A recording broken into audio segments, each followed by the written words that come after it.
होंगे, चाहे आपका लिखने के लिए भी हो, चाहे आपका मल्टीपल चॉइस क्वेश्चन हो। तो यदि आप इतना कर लेते हैं जितना मैं वीडियो में बताऊंगा, कुछ फिजिक्स की इम्पोर्टेंट मैं लगातार कुछ वीडियोस लेकर आऊँगा, यदि आप प्लेलिस्ट बना दूंगा फाइनल ईयर के जितने वीडियो मैं अपलोड करूंगा, यदि आप उतने देखकर एग्जाम में चले जाएंगे तो आप पास हो जाएंगे।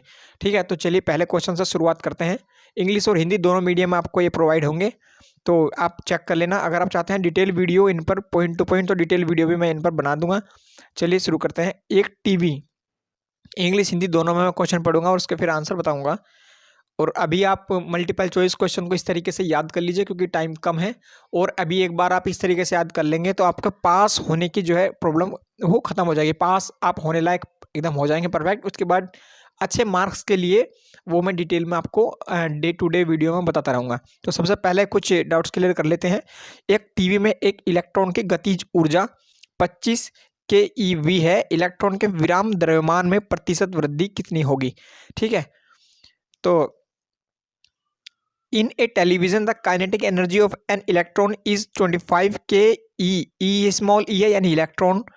what will be the percentage increase in the rest mass of an electron? तो ये पूछ रहा है, ये आपसे पूछ रहा है कि ये एक टेलीविज़न है जिसमें उसके इलेक्ट्रॉन यानी कि उसके टीवी में जो इलेक्ट्रॉन की गतिज ऊर्जा है वो आपकी 25 के ईवी है। तो ध्यान दीजिएगा, के यानी काइनेटिक एनर्जी होती है, गतिज ऊर्जा किसे कहते हैं? जो गति के कारण उत्पन्न हुई ऊर्जा को हम गतिज ऊर्जा कहते हैं। तो अब बोल रहा है कि द्रव्यमान में उसके मास में कितने परसेंटेज की वृद्धि होगी, तो जो उसका द्रव्यमान उसमें भी 25% की वृद्धि होगी। तो ये आपको याद कर लेना है। दूसरा है, एक साम्य अवस्था की स्थिति में क्या होगा? देखिए, एक साम्य अवस्था की स्थिति में क्या होगा, तो इंग्लिश में एक बार मैं पढ़ देता हूँ।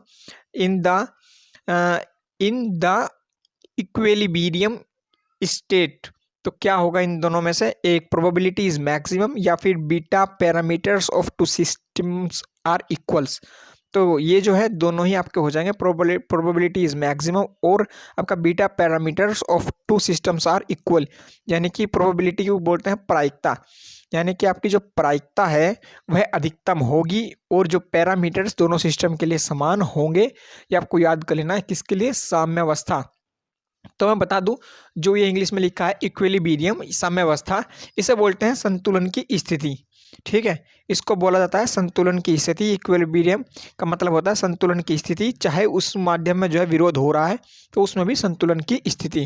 ठीक है, इस प्रकार से आपको याद कर लेना, प्रायिकता अधिकतम होगी और बीटा पैरामीटर्स दोनों सिस्टम के लिए समान होंगे। अगला क्वेश्चन देख लेते हैं। यदि दो सिस्टम है तापीय संपर्क में है तो साम्यावस्था में उनकी सांख्यिकीय दशा होगी।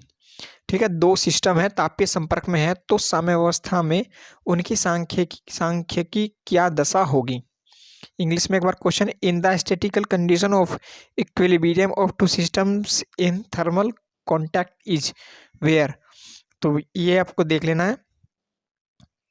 तो इसका जो आंसर होगा वो आपका आंसर होगा डी।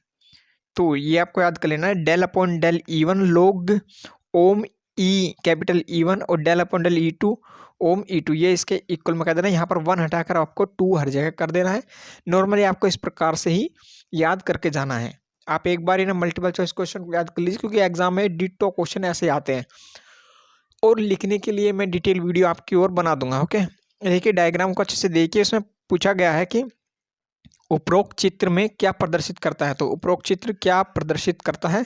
ऑप्शन नंबर ए, ये ऑप्शन नंबर ए इसका मतलब है ग्रैंड कैनोनिकल एनसेबल। ओके, चलिए नेक्स्ट की तरफ चलते हैं। जो सीसीएस यूनिवर्सिटी मेरठ से हैं उसमें डायरेक्ट ये क्वेश्चन आते हैं। ये क्वेश्चन डायरेक्ट ये प्रीवियस ईयर पेपर से उठाए गए हैं। Okay, the concept of face space is, concept of face space is, face बोलते हैं कला को, कॉन्सेप्ट ऑफ फेस स्पेस क्या होगा? कला आकाश की संकल्पना, तो ये होगी कल्पित यानी कि इमेजनरी। अब Maxwell Boltzmann MB statistics is also known as, तो मैक्सवेल के बारे में पूछा गया। मैक्सवेल बोल्ट्जमैन सांख्यिकी को निम्न में से किस नाम से जाना जाता है? तो जाना जाता है क्लासिकल सांख्यिकी यानी कि क्लासिकल स्टैटिक्स के नाम से जाना जाता है। नेक्स्ट क्वेश्चन पर चलिए।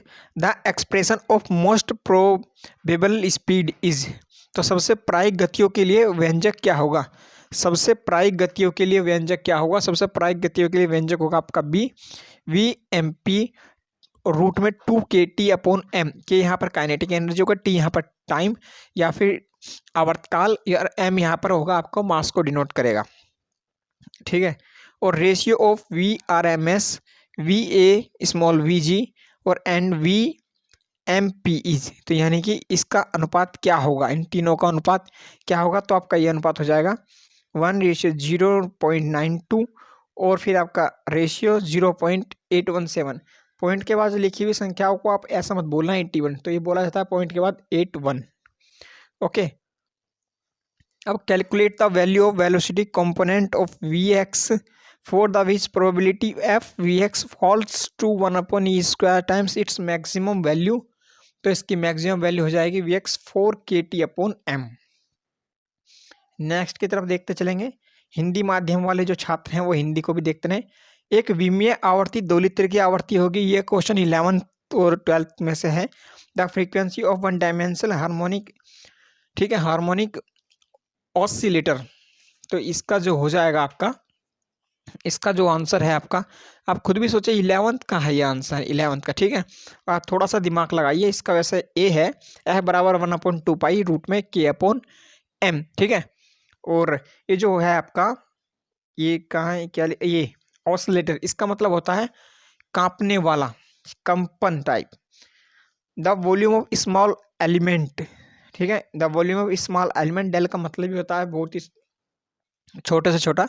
द वॉल्यूम ऑफ, वॉल्यूम का मतलब होता है आयतन भी, और कला देखिए आयतन, वॉल्यूम मतलब आयतन। तो volume of small element del tau in phase space is denoted by, कला अंतराल में लघु तत्व का आयतन क्या होगा? तो कला अंतराल में लघु तत्व का आयतन क्या होगा, इसका आपको बताना है। तो कला अंतराल में लघु तत्व का आयतन, इसका ऑप्शन नंबर ए हो जाएगा। Deltoid, del X, del Y, del Z, और फिर आपको लेना है डेल पी पी पी सब में, और एक्स वाई जेड यहाँ पर आपको लिख देना है। तो इसी तरीके से आपको याद करना होगा, क्योंकि MCQ यानी कि मल्टीपल चॉइस क्वेश्चंस में डायरेक्ट क्वेश्चंस यही आते हैं। कोई क्वेश्चंस का चेंजिंग बिल्कुल भी सीजीएस यूनिवर्सिटी नहीं करती, या फिर अदर यूपी की कोई भी यूनिवर्सिटी। कला अंतराल में एक अणु की ऊर्जा होगी, तो कला अंतराल में एक अणु की ऊर्जा होगी p², यहाँ पर x, p² y, p² small z upon में 2m। नेक्स्ट क्वेश्चन की तरफ चलते हैं। एक विमीय आवर्ती दोलित्र में a तथा b दीर्घवृत्त से संबंधित है, तो बताइए इनमें से क्या दीर्घवृत्त से संबंधित है? तो इनमें से बताइए क्या दीर्घवृत्त से संबंधित है? तो ये आपका ऑप्शन नंबर ए दीर्घवृत्त से संबंधित है। इंग्लिश भी देखते रहिए आप। 14 क्वेश्चन है। मुक्त कण के लिए कला कोष्ठिकाओं की संख्या होगी the number of phase cell for a free particles given by. तो ये आपका ऑप्शन नंबर, इसका बी आपका राइट आंसर हो जाएगा, ठीक है। ऑप्शन नंबर बी इसका आंसर होगा। कला आकाश का आयतन अपॉन में एक कला कोष्ठक का आयतन। इससे अगर न्यूमेरिकल भी बनेंगे तो आप कर देना। ये भी 11th-12th का है। The total numbers of loss of thermodynamics, ऊष्मागतिकी के नियमों की कुल संख्या क्या है? ये ऊष्मागतिकी के नियमों की कुल संख्या क्या है? ये क्वेश्चन नंबर 15, इसका आंसर हो जाएगा ए, ठीक है। इसका बोल्ट्जमान नियमाधीन वितरण नियम, ठीक है, distribution Boltzmann canonical distribution law. 17 question पे आ जाइए।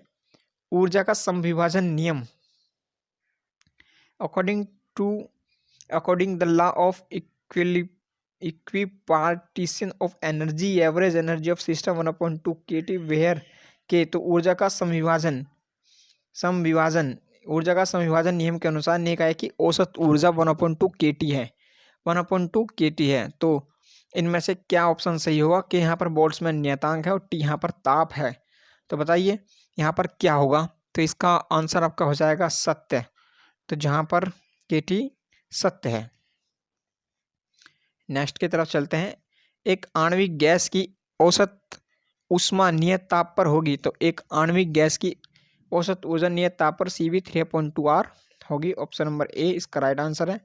दो विमीय कला आकाश में एक विमीय दोलित्र को व्यक्त की जा सकती है, जैसे कि एक दो विमीय कला आकाश में एक विमीय दोलित्र को व्यक्त की जा सकती है।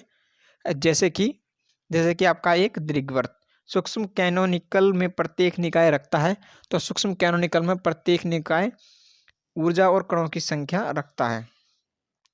अब ये एक न्यूमेरिकल है, 5 वस्तुओं को एक समय पर 2 बार लेने पर संयोजनों की संख्या क्या होगी? तो संयोजनों की संख्या क्या होगी? 10 होगी।